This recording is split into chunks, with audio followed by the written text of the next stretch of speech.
Hey everybody, this is a new show, the You, Me, and BTC podcast. I'm rushing through this right now because I'm under time constraints. Today we're going to be talking about a bunch of more stuff that doesn't really matter in the end. TV shows. I already had to listen to John and Daniel talking about their favorite little TV show before, but I never said it was my favorite. It's not mine either. I know, I was just misrepresenting them as I usually do. Anyway, I've already given their names. They talked kind of out of turn, but here I'm with Daniel. What up? And you're not going to say my name? No, I was letting you do it, man. Repulsive to you? Say my name. You said it for Daniel. Are you just no, because I don't expect Daniel to be able to do it at a good time. Well, it's John, anyways. So it's John, anyway. Yeah, great to see you guys. Great to be back. Well, it's actually great to be talking to them. We don't really see them. Yeah, I mean, we're not actually connected in any way, but it's audio over Skype, which is actually pretty dehumanizing sometimes. Oh, you were talking to me? You said it was not. I thought you were talking to the audience. Wow. I don't know. I know nobody's ever said it's nice to see me. I just wasn't used to that. Are you kidding me? I talk with our audience all the time. They come out, they meet me, they buy me stuff. Oh, man. Yeah. They throw things at me. John and I had a little powwow about Lost before we started, but that's old news. That's different stuff. Whatever. The show that we do want to talk about today is Mr. Robot, which I've never seen. So, full disclosure, no idea what it's about. But we did read this super informative article about what one episode is about and how it includes Bitcoin and an alternative cryptocurrency that the corporatists want to create or whatever, corporations, whatever. Well, before we get into that, do either of you have at least a general idea of what Mr. Robot is about? I guess, John, you were saying you heard people talking about it. Do you even know? I know this is a bad way to start. We have no idea what we're talking about. My roommate watches it. So any idea? Just in general? Yeah, I mean, I've heard friends and acquaintances. He asked me, not you, by the way. Yeah, I know. I was inputting my opinion again, as it's not normally asked for. Anyways, yeah, I have friends and acquaintances who watch it, and I've heard them talk about it. And yeah, I mean, as Tim already rudely interrupted, it's about a guy who's a hacker, certain sort of guy. And all right, it's, I guess, is it a comedy, sort of like a dark comedy? I do not know. That's the impression I got, but I could be completely off. Yeah, the first line in this article that we're reading from the Wall Street Journal here, it's by Paul Vigna, and the first line here is, the first two seasons revolved around a plot to hack and destroy the global conglomerate E Corp. And so that's enough. A hacker, anti-corporation hacker, whatever. I'm okay with that. I kind of like those ideas. It sounds like a show that I might be interested in, so maybe I should look it up sometime. But yeah, so I want to start with that, actually kind of that right there, the idea of giant corporations, conglomerates, who are often in bed with the government, and how that competes with the Bitcoin ideals of kind of, some people would call it anarchy, some people would just say liberty, some people would say privacy, all that kind of stuff. And those two competing ideals. And this is, according to this article, that's a really big concept in this specific episode that was about Bitcoin. I guess there is a character called Philip Price, and he's the CEO of this conglomerate, E Corp, and he wants to make eCoin. And then there's all this conversation about Bitcoin versus eCoin, how they're similar, how they're different, and how the two things compete. That's I think one of the main things that we're going to end up talking about today. And so we're going to get right to it. The author, Paul Vigna, explains that it's like two competing dystopias. And I really like that idea, because to us, the dystopia would be, I guess, anarchy, right? I mean, we we dream of, freedom, privacy. We can do what we want and nobody's going to force us not to. We dream of that, but we also kind of know that it's a dystopia. We're not quite going to get there. Is that a dystopia? Maybe dystopia is not quite the right word, because a dystopia at its root is bad. It sounds good, but it's bad. To us, though, privacy is good. Is that right? Is dystopia not quite the right word there? Yeah, I think you mean utopia. Well, yeah. Part of the concept is that it's supposed to be unattainable. Yeah. So to us, it's a utopia. To the corporatists, the idea of a Bitcoin-centered universe where everyone is free, it's a dystopia, right? So I guess it just depends which side you're on. It's our utopia and their dystopia. Is that a fair way to explain it? Sure. Sure, okay. Because a utopia and a dystopia are always going to come at the expense of somebody else. Like something, because everyone has that like one thing that they focus on in the culture. No. I'm saying it's required that one is the other's. One group's utopia is the same. I'm the one with the stutter right now. I don't think I completely agree with that. If you're on my side, my utopia is nobody's dystopia. My utopia, if I'm correct in my ideals and what I think is perfect in the world, then it's going to be perfect for everyone else too. They just don't know it. They might disagree with me, but as far as I'm concerned, my utopia is utopia for everyone. But it's... I think I might actually be kind of agreeing with Tim a little bit here. Because I think, like, utopia, like, just by its nature, rules out compromise. Well, yeah. And so unless you assume that everybody needs exactly the same thing, which I get is what you're saying, you're like that thing about they just don't know it yet. Like you can make that argument, but I guess if you're looking at it from a third party perspective. Right. Yeah. Yeah. From my perspective, it's utopia for everyone. But from pretty much anyone else's perspective, it's going to be utopia for me, myself, and I, and at least one other person is going to suffer because of that. I think that makes sense. Yeah, regardless of the actual word, there's a clear conflict in our world and in this TV show between like privacy and giant corporate conglomerates who work with the government and try to track you and your data and everything. I mean, is that fair? That's pretty much a fact, right? Does anyone disagree with that? Sure. No, sure, I don't disagree with it. Sure, it's a fact. Yeah. We'll go with that for now until I decide otherwise.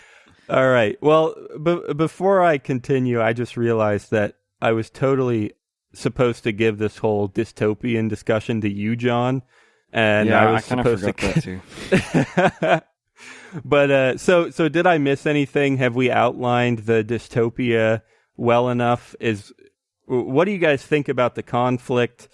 Do you think Bitcoin versus eCoin, from what you know about this idea of eCoin, is that really what you think is going on in the show? Is just a corporate cryptocurrency versus a public?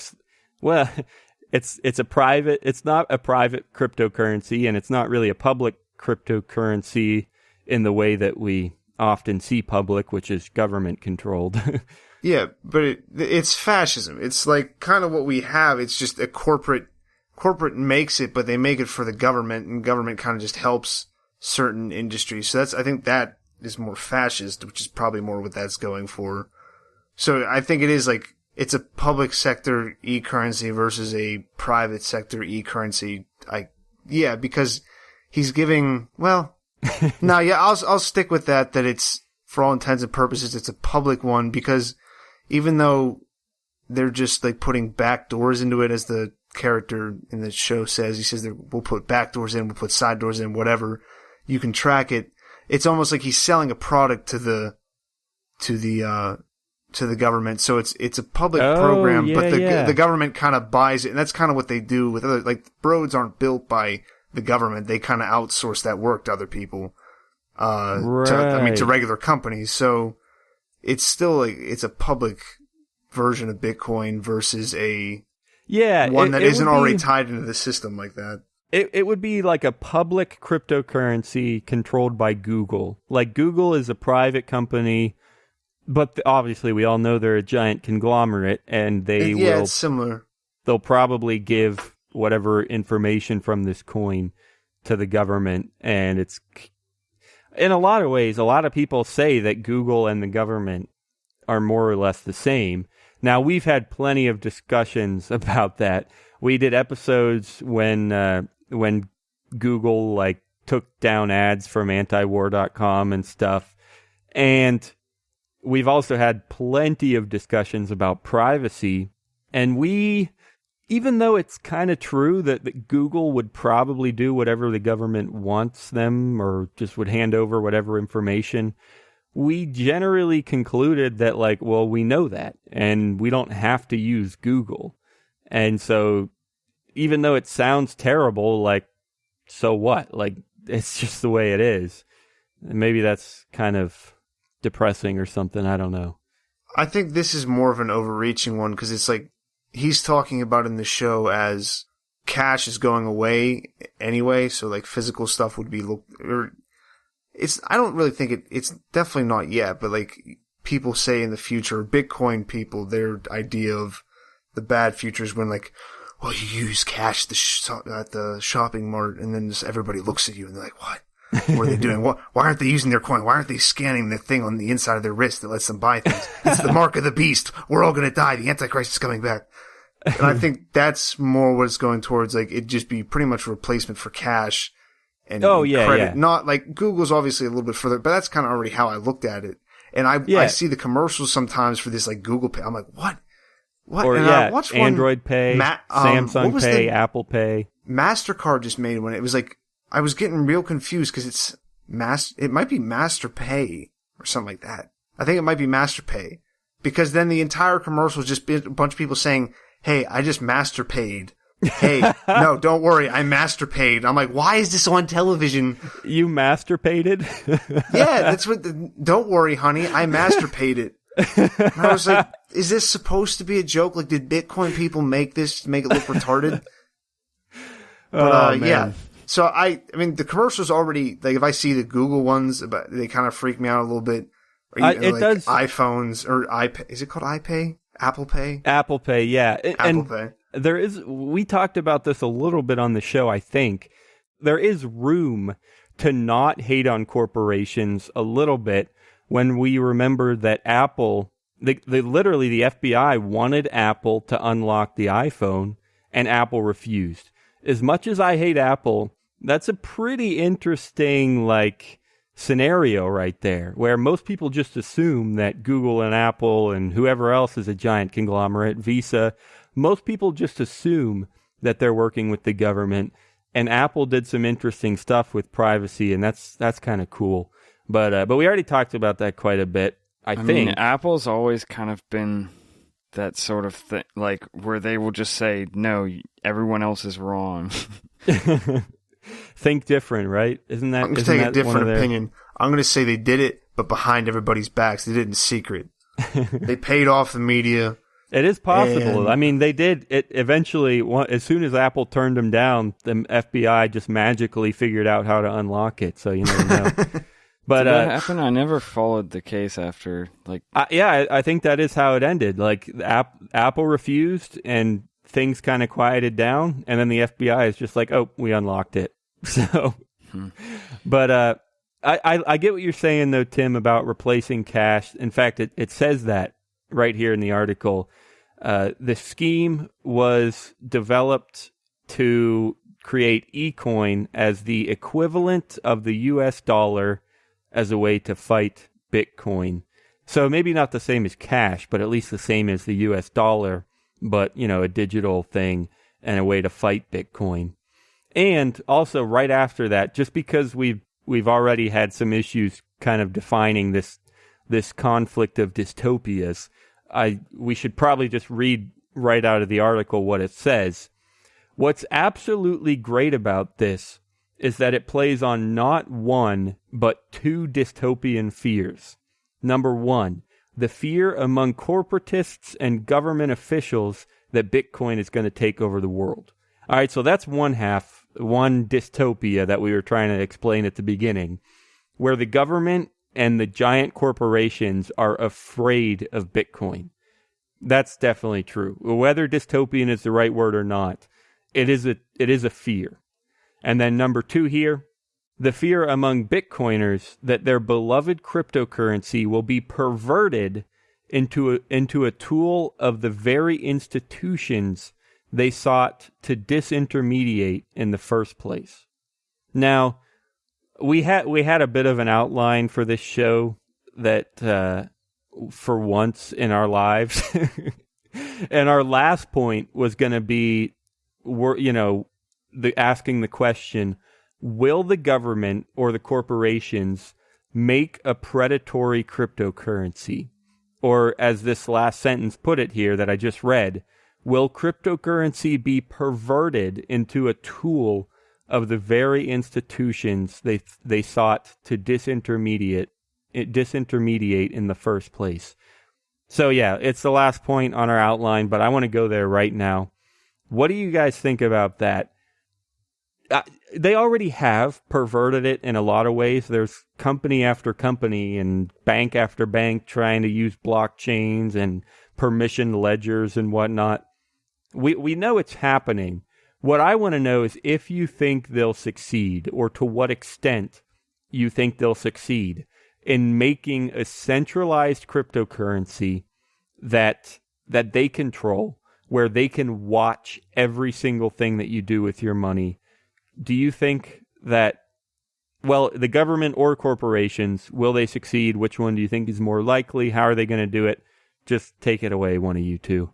I'm just going to say right now that I'm anticipating people listening to this are starting to roll their eyes because they already know what's going to happen. Because this is the worst kind of question, because the answer that we're all going to come to is, well, maybe, but you can't be sure for certain. All right, if that's the case, then I hope you're correct. I hope everyone listening is rolling their eyes, because it means they've listened before and they know that that's how we are and that's what we get to. And I'm happy with that. If you've never listened before, you're probably not rolling your eyes yet. Now but they are. Yeah. Yeah. Well, still, I want to just do some reasoning for me. What do you think is likely, unlikely?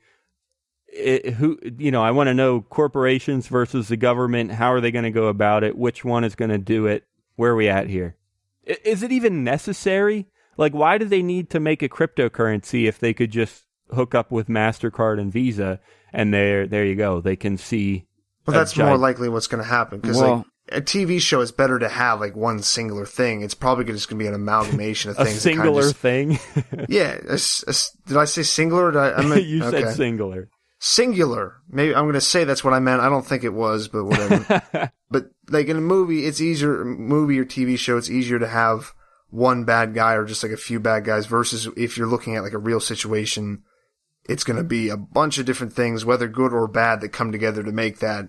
So, I mean, most likely the most realistic thing that's going to happen is the things are going to start, they're going to start working, they're going to see whose works better, they're going to start buying each other out, and then it's going to kind of get refined into whatever thing, and then it's going to get called freedom currency or something.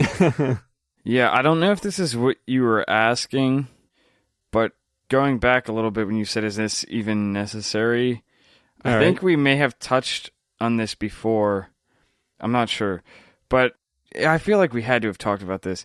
It is, now that there is stuff like this, like digital currencies, it is necessary, even if it ends up being the same thing as the dollar, just because you got to distract people from other choices. Well, yeah. I wasn't really asking if it would be the same thing as the dollar. Yeah, I didn't know if that's what your question was. I'm just covering my bases. I guess the bigger question is not, do they need to create a digital currency? I'm asking if they need to create a cryptocurrency, because this is a discussion that people have all the time in the Bitcoin space. Probably we've had it on the show. The idea that a permissioned cryptocurrency is not a cryptocurrency at all. It's just a really slow and inefficient database. Okay, and I could get into all the details about that, but that's all it is. If somebody runs the cryptocurrency, if it's a government or a company or whatever, then it's not a cryptocurrency. It's just a database that runs slower or like is connected across a few different computers or something.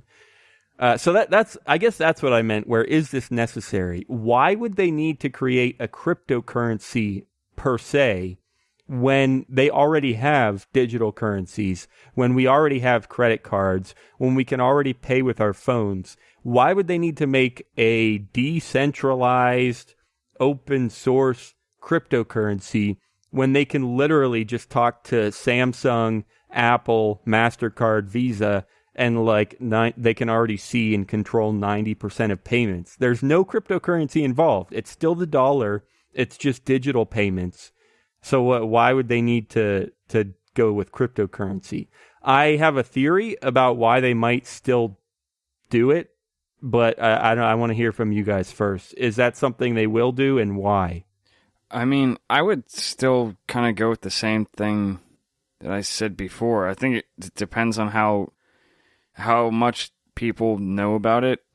Because if people know the difference, then it becomes necessary, I guess, if you're trying to vie for somebody's business, essentially. Just being able to say it's a cryptocurrency. Oh, okay, yeah.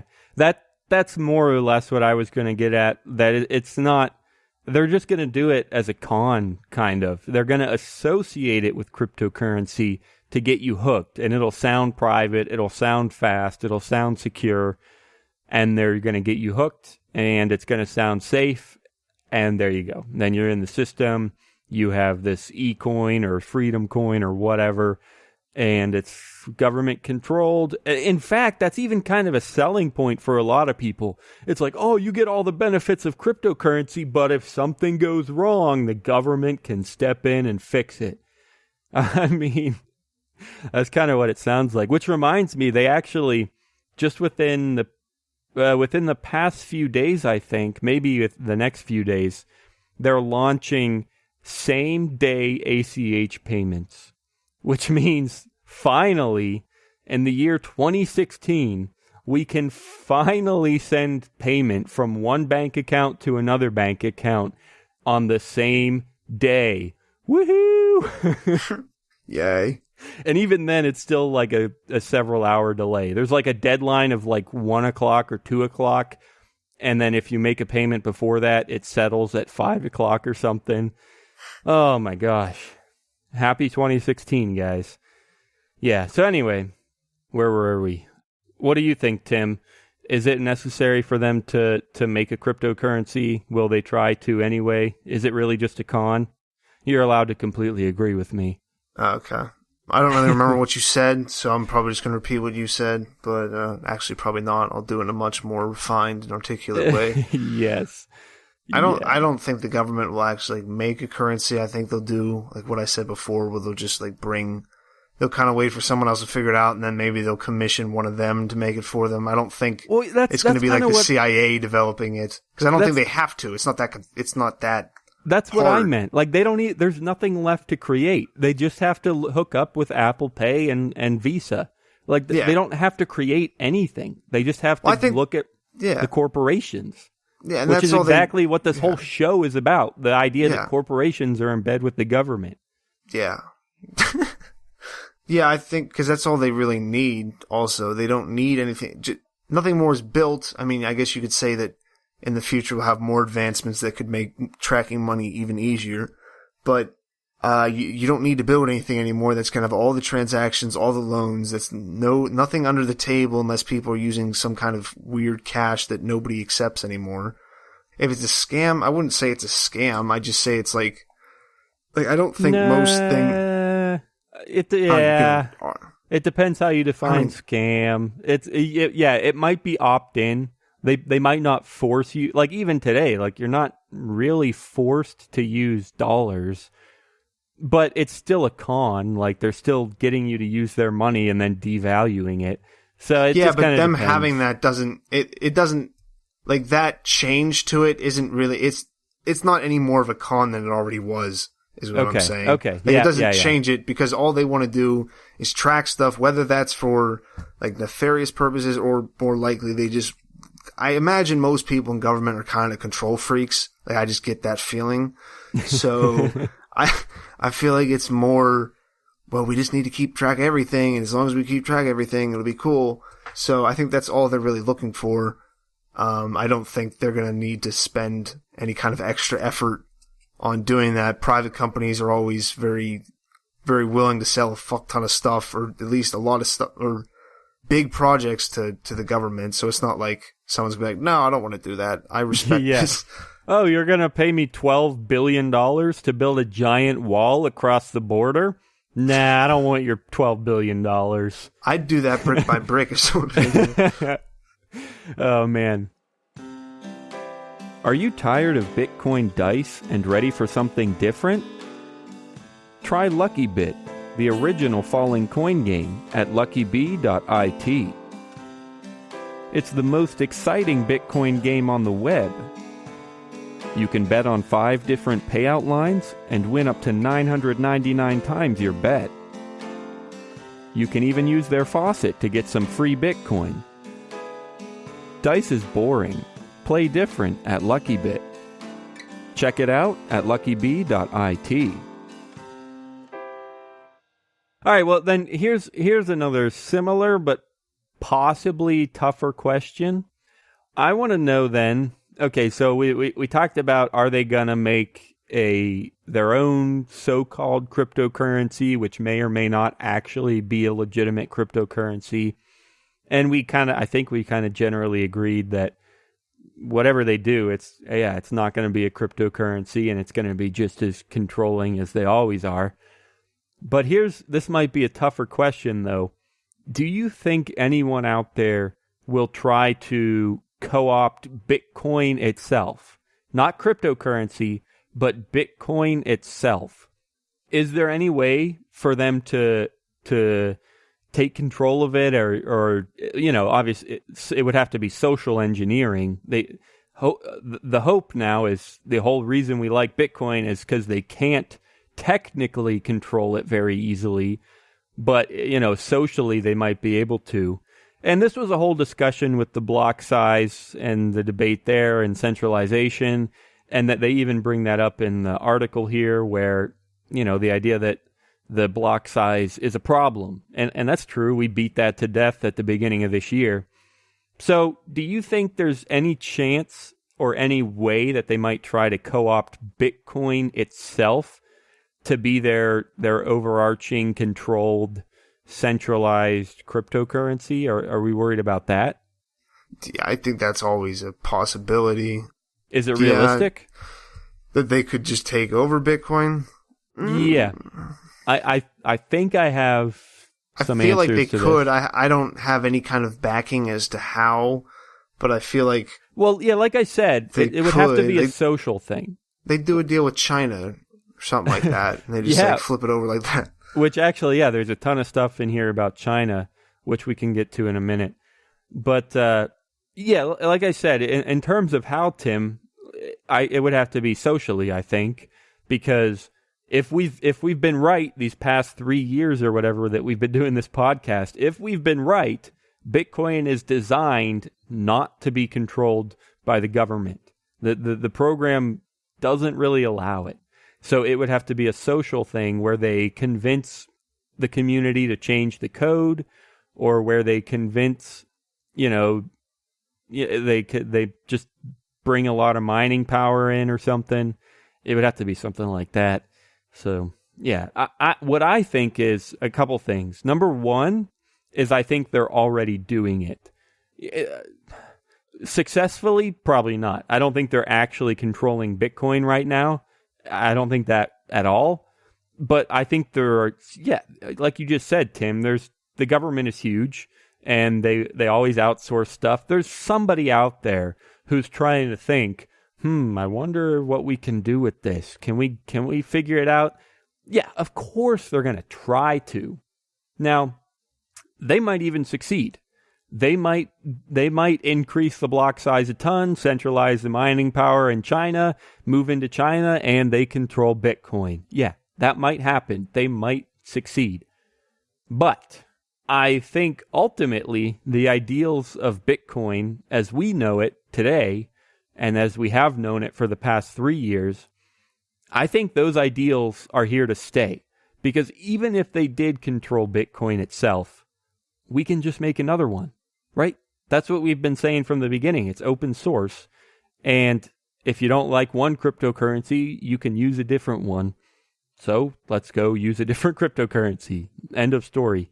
We'll make a new one. We'll, design it slightly differently. I mean, that's what Bitcoin was. It was just a better money. Somebody made a better money. And someday we're going to make a better cryptocurrency. That's all stuff that we've been saying from the beginning, I think. But I don't know. Do you guys agree? I haven't heard much from you yet, John. Did what I just say make sense? I think so. I wasn't completely paying attention, but... Sure. I mean, it sounds like stuff we've mostly gone over before. Yeah. So, my original question, I guess, was, are they going to try to control Bitcoin itself? Yes, I think they are trying to. They might succeed, but I'm not worried. So, there you go. There's your, well, I don't know. It might happen or it might not. Oh, man. All right. Somebody tell me about China. What all does he say in here about China? I mean, I think there's only like one sentence, really. 3 sentences, it looks like. Well, all that matters is that we should be terrified of China because they have all the miners and they are going to rule the world. That's why Bitcoin people should be terrified. Corporations should be terrified because I don't really know, because they already own most of our money anyway. So why does it matter if all of our transactions go through their shit? I don't understand why corporations are worried. That's a good point. I mean, yeah, that was actually a better summary than I ever would have expected out of you, Tim. Oh, fuck yourself. But I think you're exactly right, though. Like, that's all he's saying is, yeah, people are worried about all the mining power in China. That's about it. And, that's come up in the Bitcoin community quite a bit. It is a concern. I guess you're right. I never thought of that, Tim, but I guess you're right. I mean, who really cares if they already control everything? It can't really be worse than how they own all of our debt. I'm not going to say that it's great, but it's not worse than the dollar yet. Yeah, and I mean, I can understand the difference because even though China has all of our debt, it's not as blatantly putting the control of the money in their hands as far as how, like, a person that how the corporations are going to view it as much. Maybe not. Maybe they really don't care. I don't know. I doubt the show is really going for the corporate demographic. They're not like, I got to make sure the guy's not sleeping at night. I mean, I think debt is pretty much irrelevant. It doesn't matter where the money should be. It matters where it is right now. And when I say money, it actually comes down to military power. Like, if things went to hell and it was the U.S. versus China, it wouldn't matter who owed who what. It would matter which one had a bigger military. That's about it. China's not going to be like, oh, we won't go to war with you because we owe you $12 trillion, or the other way around. They're not going to care about the debt. They're just going to fight and try to live. Right? Kill or die, motherfuckers. So actually, the U.S. is fine. Yeah, the national debt doesn't matter one bit. Nobody's going to get hurt. Everything's okay. We cool, brah. There was a good comment in here. The idea that Bitcoin taking over the world is so 2013. It says that somewhere in here. I can't find the actual quote. Oh, here it is. Okay, first off, the idea of Bitcoin, quote, taking over, end quote, the world is very 2013, which is pretty true, actually. I mean, it was 3 years ago that we were, that's when we got into it almost, and we're, this is amazing. This could do great things. And we still believe that, but it's not really as much about it taking over the world anymore. It's just, it's just there. And most people know about it. But the reason it hasn't actually taken over the world yet is probably because of just the problems with the block size and mining. That's not the fastest thing in the world, and it's a little bit hard to use. So, yeah, it's already taken over the world, at least in terms of name recognition. Not the whole world, obviously, but a lot. So now it just has to conquer the usability, and it just has to slowly make its way into life, I think. Oh, man. Any thoughts on that? Are we good? Is Bitcoin taking over the world a 2013 idea? Or should we just move on to advice of the week? Well, our advice for the week could be that we need to make Bitcoin take over the world like it was 2013. But let's bring it back. let's conquer the world like it's 2013. I don't know that I was ever like, yeah, Bitcoin's everyone's gonna be like, this is great, let's do this. So I don't know if definitely used to have more steam behind it. You can't say that, Tim. You host a frickin' Bitcoin podcast. There's no way that over the past 3 years you were never like, oh, this is pretty cool. I hope one day everybody uses it. He's blackmailed into this by you.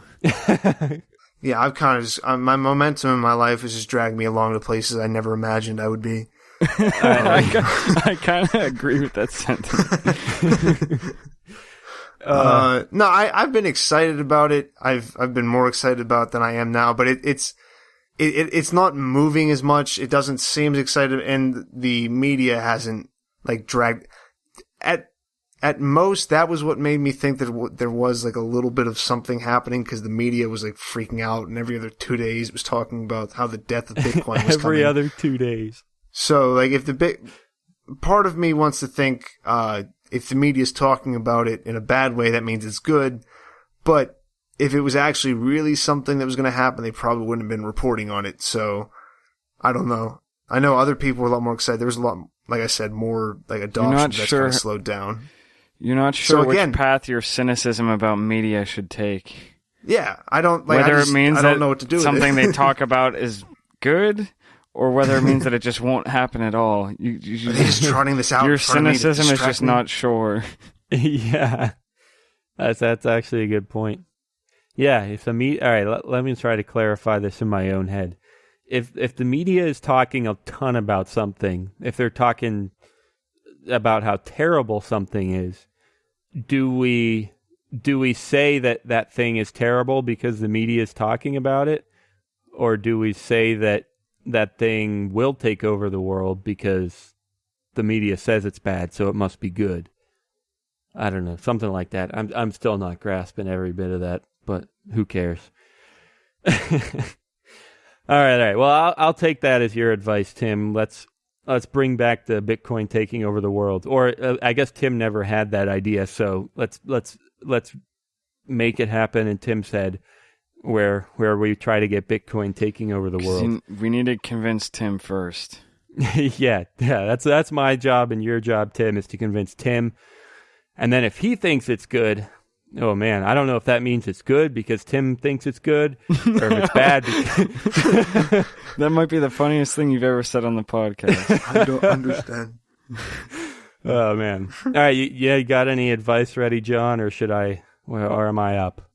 Well, I was gonna say this earlier, and maybe I can turn it into advice somehow. But without having seen Mr. Roboto at all, just from what I know about Mr. Roboto. Okay. You gotta put at least part of that in the show. It took me a minute because I was like, wait, isn't that song? Oh yeah, that song. Okay. It's like impossible to not say Mr. Roboto by accident. I guarantee you that everybody who's ever talked about the show has said Mr. Roboto by accident at least once. Anyways, without having seen Mr. Robot, I was about Let me stop myself. Robot. I stopped. I cut myself off. All right, Mr. Robot. All right. I need to collect myself. Without having seen Mr. Robot, just from what I tend to see in shows and movies and books and crap like that, and just from what I read about the article, I would assume that the show is more critiquing the fact that both people think the other person's idea is going to lead to a dystopian future, where in reality they're both just kind of being idiots. I mean, like I said, I haven't seen it, but I would assume that that's probably where it goes, because when stuff like this comes up in a movie, it's not like they're actually trying to make a comment on Bitcoin. Like, do you think that people who make the show really give a crap about that? Like, it's more just that they see it as an interesting story or something that highlights something interesting about people interacting with each other. And trying to turn that into advice, don't be the person that thinks the end of the world is coming all the time, which a lot of people in Bitcoin are. Maybe we're going to be losing tons of fans after I say this now. There are plenty of people in Bitcoin who think the end of the world is just around the corner every second. Maybe it is, but I mean, somebody else probably thinks that if you were to get your way, it would be the end of the world. So step back for a second. And I actually really, really like that point. It fits pretty well with just us too. I mean, we say that a lot. Like we said, I don't know, who cares? It might happen. Wow. So I think I do generally agree with that idea where you shouldn't freak out about it either way. And I also like it. It actually fits pretty well. I don't want to get into this too much, but I was talking to you right before the show about the conflict between faith and reason in Lost. And I wasn't sure what the writers were trying to get at. And I think you're right. Well, they're not really supporting either one. They don't give a crap. They're just highlighting that conflict and making a story out of it. So that actually is a really, really interesting idea. And this is why I think that our next podcast should be about TV shows or art or, creation. What are you trying to tell people when you create something? I don't know. It's all stuff that goes through my head. So, well, and that also flows pretty nicely into what I guess, it actually, because I was trying, before you even said any of that, John, I was thinking I want to make my advice about the dystopian conflict that we talked about in the first half of the show, just because that was kind of the most interesting to me when I read this article. And I don't know if I actually have advice on that, but I guess I'll just say that as my kind of final thought is, just like you said, that it makes a good story. And that was the most interesting thing to me, was just that there's these two groups of people that both believe in different things, and there's a pretty heavy conflict there, and it makes a great story. That's my final thought. I think it's cool. It's hard because, as we also say often on the show, we hate philosophy. We hate conflicting morals and conflicting philosophical questions, because when people conflict this much, how the heck am I supposed to know who's right? I hate that. I hate thinking about how much people argue and how they never agree on anything. So how the heck am I supposed to know what's right? But it's still interesting. Maybe that's the point that the show is trying to make. Again, we're trying to interpret this show without having seen it. True. Whoever's seen the show, maybe you're getting a good laugh right now or something. Yeah, probably. Yeah. Well, hey guys, seriously, drop us a comment especially if you have seen the show. Let us know if we were even remotely right or remotely wrong. Let us know if you think that Bitcoin will take over the world, if you think that a corporate coin will take over the world, if you think that the corporations will take control of Bitcoin and then take over the world, or if you think that the government will control the corporations who will control the currency, which will control the world. Whatever you think about any of the questions we talked about today, we'd love to hear from you. Most of our views recently have actually come from YouTube, for whatever reason, so drop a comment there if that's where you're at. If you're listening somewhere else, comment on our website, send a tweet to @YouMe and BTC, subscribe on Spreaker or follow on Facebook, follow on Twitter, or subscribe on YouTube, whatever.